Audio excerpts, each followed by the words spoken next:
Très bien. Alors, donc venons-en au sujet principal de cette interview, qui est la liberté d'expression. Et commençons, si vous voulez bien, par l'affaire Zemmour. Alors, on vous a beaucoup questionné on vous a questionné sur cette affaire, mais moi j'aimerais vous poser une question qu'on ne vous a pas encore posée, à savoir que, évidemment, il convient de défendre la liberté d'expression d'Éric Zemmour, mais ne trouvez-vous pas, malgré tout, qu'il récolte finalement un peu de ce qu'il a semé, à savoir qu'il a peut-être un peu trop tendance à racialiser le débat, faisant ainsi le jeu des associations antiracistes. Est-ce que c'est votre sentiment ? Non, ce n'est pas mon sentiment.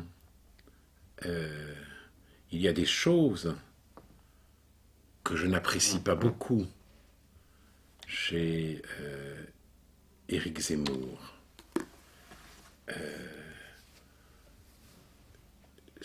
Sa complicité de démolisseur, toutes les semaines, avec l'autre Éric, avec Éric Nolot.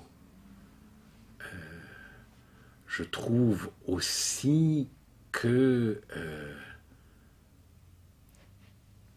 je suis parfois gêné lorsqu'il cite en exemple le général de Gaulle, qui a su, dit-il, unir les résistants et les collaborateurs. Son rapport à la France.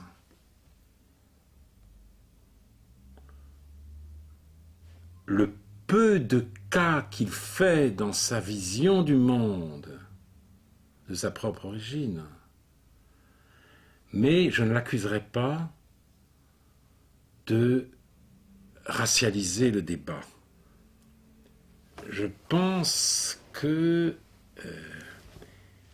il est victime aujourd'hui d'un antiracisme dogmatique et purement idéologique.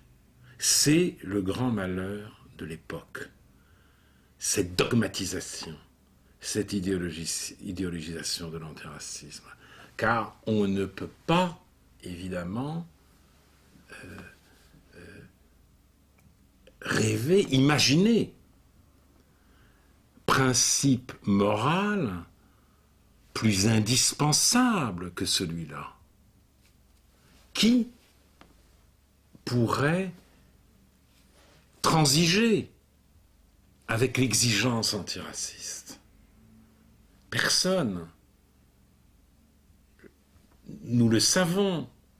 Tous les hommes sont égaux en dignité, à tous, quelle que soit leur appartenance. Nous devons le respect. Le XXe siècle nous a appris la fragilité de cette idée-là d'humanité universelle, raison de plus pour la défendre sans faiblir, mais hélas, l'antiracisme se transforme sous nos yeux. Il vise aujourd'hui à frapper d'inexistence une réalité qui nous déplaît et à frapper d'opprobre les messagers de la mauvaise nouvelle. C'est exactement ce qui arrive à Zemmour. Et c'est la raison pour laquelle, quelles que soient mes réticences par ailleurs, je le défends, parce qu'il y va non seulement de la liberté d'expression dans notre pays, mais du droit d'ouvrir les yeux.